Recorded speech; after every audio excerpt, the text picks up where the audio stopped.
Bismillahirrahmanirrahim. Assalamualaikum warahmatullahi wabarakatuh. Perkenalkan, nama saya Silvika Putri dari kelas reguler 4D, Fakultas Ilmu Kesehatan Universitas Ibnu Holden Bogor. Di sini saya akan mempresentasikan mengenai tugas UAS IDI saya dengan dosen pengampu Dr. Haji Ahmad Alim LCMA.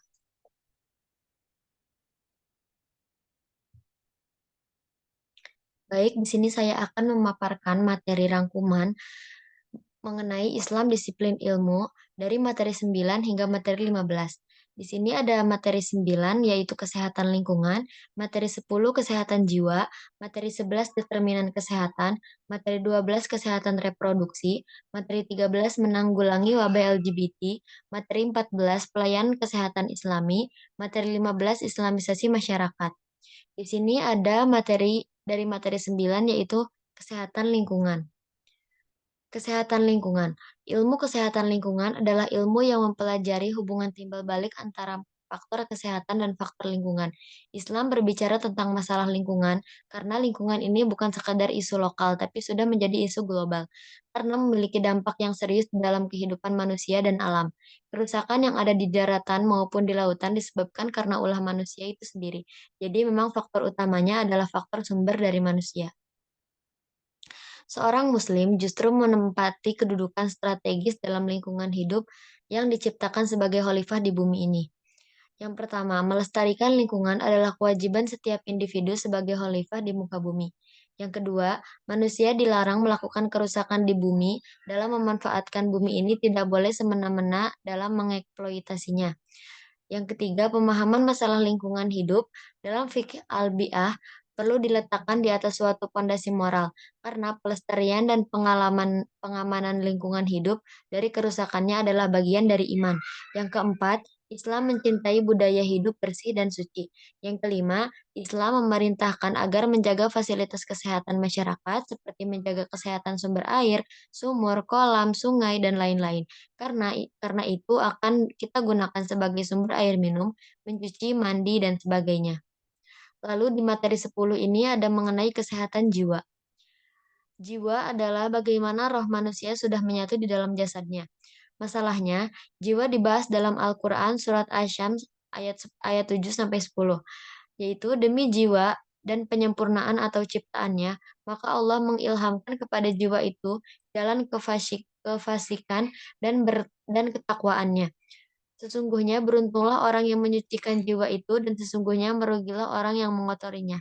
Jiwa yang tidak dididik dengan benar maka akan berpotensi kerendahan atau sesuatu yang menyebabkan manusia menjadi hina. Tugas manusia itu mendidik jiwa supaya menjadi takwa.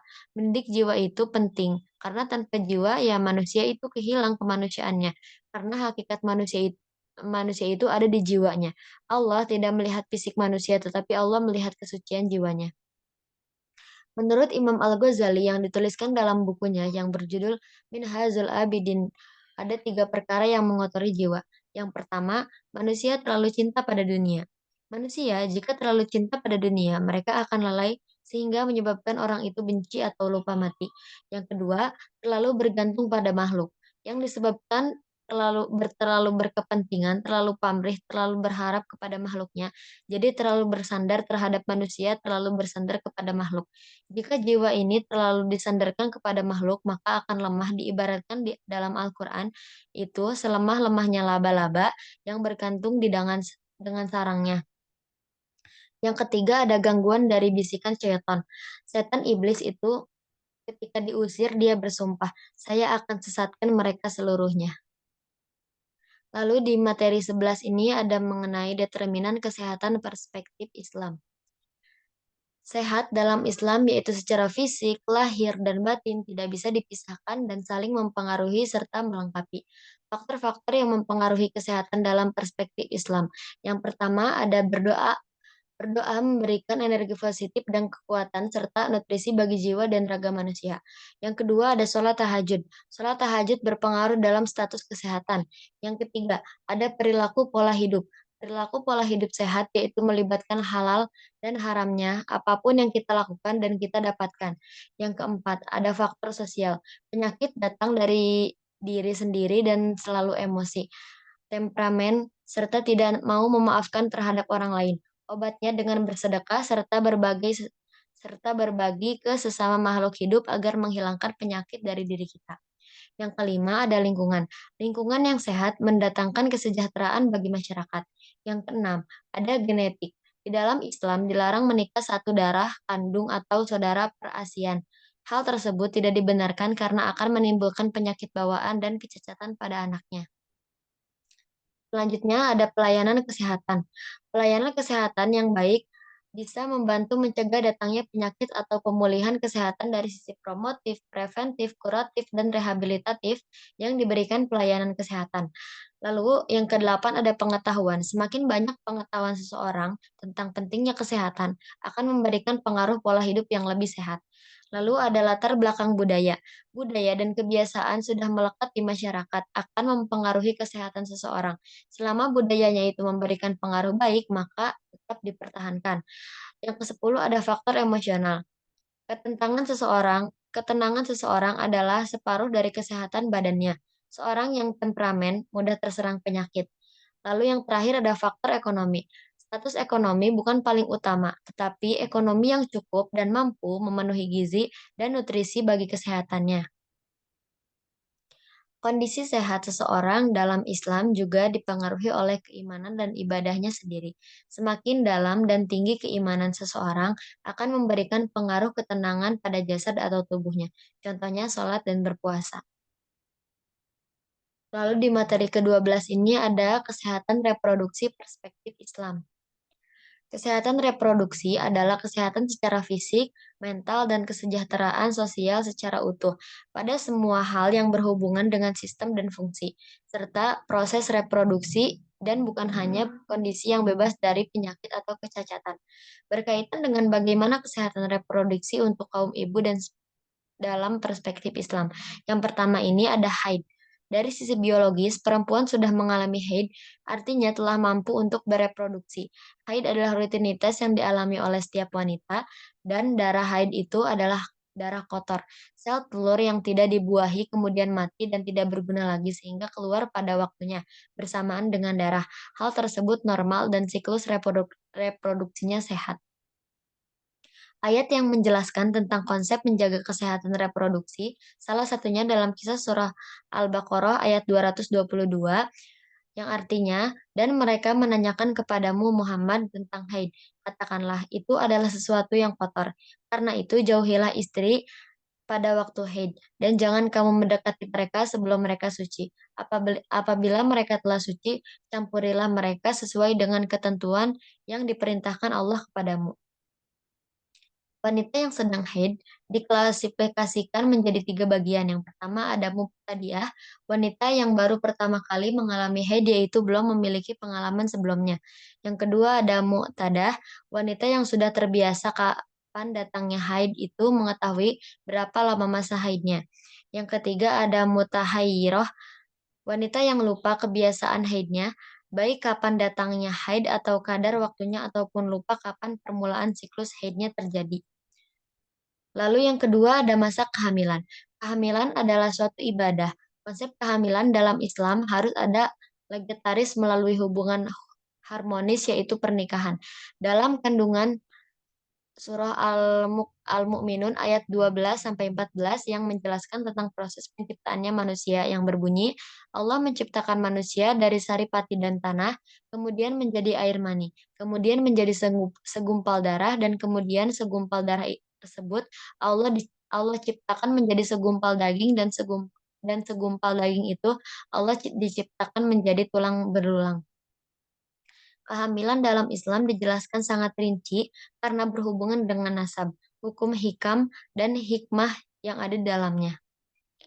Yang ketiga ini ada persalinan. Persalinan tidak hanya sekedar prosesnya saja, tetapi ada proses adab, penghormatan, dan kehormatan diri. Terdapat dalam kisah surah Luqman ayat 14 yang berbunyi, dan kami perintahkan kepada manusia untuk berbuat baik kepada kedua orang tua. Ibunya telah mengandungnya dalam keadaan lemah dan bertambah-tambah, dan menyapihnya dalam 2 tahun. Bersyukurlah kepadaku dan kepada kedua orang tuamu. Hanya kepada aku kamu kembali. Dan ketika seseorang perempuan telah menjadi seorang ibu, maka derajatnya akan tinggi dari seorang ayah untuk anaknya. Yang keempat ada menyusui. Al-Quran menganjurkan bayi yang baru lahir disusui oleh ibunya selama 2 tahun. Hal ini diungkapkan dalam kisah surah Luqman ayat 14, Al-Baqarah ayat 233, dan Al-Ahqaf ayat 15. Ada kemuliaan bagi para ibu yang sedang dalam menyusui. Diberikan keringanan atau rukhsah untuk tidak menjalankan puasa Ramadan dan tidak perlu mengganti qada di luar bulan Ramadan. Namun cukup menggantinya dengan membayar fidyah. Keringanan ini diberikan oleh Islam karena ibu menyusui dan ibu hamil digolongkan pada orang dalam kondisi berat atau untuk berpuasa. Yang kelima, ada perawatan. Seorang ibu masih mempunyai kewajiban untuk mendidik dan merawat anaknya. Lalu pada materi 13 ini ada mengenai menanggulangi wabah LGBT. Upaya pencegahan ideologi paham dan perilaku penyimpangan agar tidak tersebar di tengah masyarakat. Yang pertama, memperbaiki akidah atau paradigma berpikir masyarakat dengan mengenalkan bahwa manusia lahir secara fitrah. Jika tidak ada fitrahnya LGBT, jika tidak ada fitrahnya, LGBT disebabkan karena keturunan. Meluruskan meluruskan cara pandangnya bahwa Allah Subhanahu wa taala tidak menciptakan dan tidak menghendaki kaum LGBT. Diperbaiki cara berpikirnya dan diluruskan dengan ilmu agar bisa mengurangi gerak ruang lingkup dan ideologi berbahaya atau menyimpang ini. Yang kedua ada terapi dari sisi sikap. Jangan sampai tasyabuh seru serupa laki-laki menyerupai wanita dan wanita menyerupai laki-laki. Ini salah satu hal yang dilaknat oleh Allah Subhanahu wa taala. Serupanya dan menyerupai dari tampilan fisiknya, gayanya, mimik bicaranya, atau berpakaiannya, atau bersikapnya. Upaya yang dilakukan salah satunya yaitu terapi dengan cara diruqyah. Adapun cara untuk menyembuhkan lainnya yaitu dengan ditempatkan di lingkungan atau pergaulan yang steril, baik dan baik dan soleh, serta diberikan media pendukung supaya dia tidak kembali kepada penyimpangan itu. Lalu ada di materi 14 ini ada pelayanan kesehatan Islami. Nilai atau prinsip yang harus dibangun dalam memberikan pelayanan kesehatan Islami. Yang pertama ada nilai ihsan. Allah Subhanahu wa taala memerintahkan kepada kita wa ahsinu innallaha innallaha yuhibbul muhsinin, yang artinya kalian berbuat ihsanlah, sesungguhnya Allah mencintai orang yang berbuat ihsan. Ketika dokternya responsif dan lingkungannya kondusif, maka akan tertanam sebuah loyalitas dari pasien dan akan tumbuh kepercayaan. Yang kedua ada nilai rahmah atau nilai kasih sayang. Ketika tenaga medis di sebuah lembaga kesehatan menanamkan nilai rahmah, maka akan memberikan pelayanan yang dibingkai dengan rasa kasih sayang. Nilai ini penting karena kasih sayang itu akan meningkat antara tenaga medis dengan pasiennya. Yang ketiga ada nilai an-nusrah atau nilai pertolongan. Dengan memberikan pertolongan dapat meringankan beban ataupun memberikan solusi. Karena orang yang sakit itu merupakan orang yang sedang diuji secara mental atau fisiknya. Dengan menanamkan nilai ini, kita mendapatkan pundi-pundi pahala dan menanamkan aset kebaikan yang suatu saat akan ada timbal baliknya. Lalu ada prinsip al-manfaah atau nilai manfaat. Sabda Nabi Shallallahu Alaihi Wasallam yaitu sebaik-baiknya manusia itu adalah manusia yang memberikan manfaat kepada orang lain. Prinsip manfaat sangat penting sehingga konsep yang dibangun ketika memberikan pelayanan berbasis manfaat itu semua orang akan kebagian manfaatnya. Nilai atau prinsip yang harus dibangun dalam memberikan pelayanan kesehatan Islami ini lanjutannya yaitu yang kelima ada prinsip memberikan kemudahan. Ketika rumah sakit atau pelayanan kesehatan dengan menganut prinsip memudahkan orang itu akan memberikan ketenangan kepada jiwa pasien sehingga akan membangun loyalitas dari pasien. Yang keenam ada prinsip ma'ruf atau berbuat baik kepada orang lain sesuai urufnya dengan menggunakan bahasa daerah setempat yang halus dan santun, berbuat baik dengan mempertimbangkan kebiasaan masyarakat setempat. Prinsip ini dapat mengikat jiwa pasien dengan rumah sakit dan tenaga medis lainnya. Yang ketujuh ada prinsip asyurur atau memberikan kebahagiaan. Melayani pasien dengan membahagiakan mereka dengan menghilangkan hal-hal yang membuat orang lain susah dengan cara menghibur, berkata manis, berkata santun, dan mengurangi bebannya, misalnya dari sisi administrasi. Yang kedelapan, ini ada prinsip ukhuwah atau membangun tali persahabatan. Prinsip ini bertujuan untuk merekatkan tali silaturahmi sehingga jaringan-jaringan kita semua luas. Lalu di materi terakhir yaitu materi 15 ada mengenai Islamisasi masyarakat. Adapun beberapa peran tenaga kesehatan di masyarakat yaitu yang pertama, tidak hanya sekadar membimbing dan memberikan penyuluhan secara normatif di masyarakat, tetapi juga sebagai dai kesehatan untuk berdakwah melalui sikap dan akhlak. Nabi Muhammad SAW menjadi contoh teladan bahwa Nabi adalah sebaik-baiknya manusia yang berakhlak. Maka sebaik-baiknya umat Nabi adalah yang baik akhlaknya. Yang kedua, salah satu bagaimana membangun masyarakat melalui aktivitas dalam dunia kesehatan, yaitu harus berpijak berdasarkan ilmu. Jika mendapatkan suatu informasi harus dicek terlebih dahulu kebenarannya. Yang ketiga, ada harus memiliki prinsip dan niat dalam melakukan penyuluhan dalam masyarakat dengan melakukan dakwah khairu ummah, yaitu artinya harus selalu memiliki keinginan kuat bagaimana menyelamatkan dan menyehatkan masyarakat dan menjadikan masyarakat sebagai komunitas pilar peradaban. Islamisasi masyarakat tidak akan tercapai kalau tidak dimulai dari diri sendiri. Sebagai contoh untuk masyarakat, jiwa yang baik akan mengeluarkan energi yang positif dalam kehidupan. Nabi Shallallahu Alaihi Wasallam menjelaskan bahwa inti dari semua kebijakan adalah husnil khuluq atau kepribadian yang soleh, yang semua keburukan yang terjadi di masyarakat disebabkan karena buruknya kepribadian. Jiwa yang dipenuhi dengan was-was atau dosa akan merusak moralitas dan akan merusak tatanan kehidupan masyarakat. Intinya, seseorang harus menjadi contoh yang terbaik, menjadi umat yang khairu ummah, dan bertujuan bukan untuk pribadi, tapi untuk masyarakat, sehingga hidup senantiasa memberikan manfaat untuk masyarakat. Baik, mungkin hanya itu pemaparan rangkuman materi dari materi 9 hingga materi 15 dari saya. Mohon maaf bila ada kesalahan kata maupun tulisan. Cukup sekian dari saya. Wassalamualaikum warahmatullahi wabarakatuh.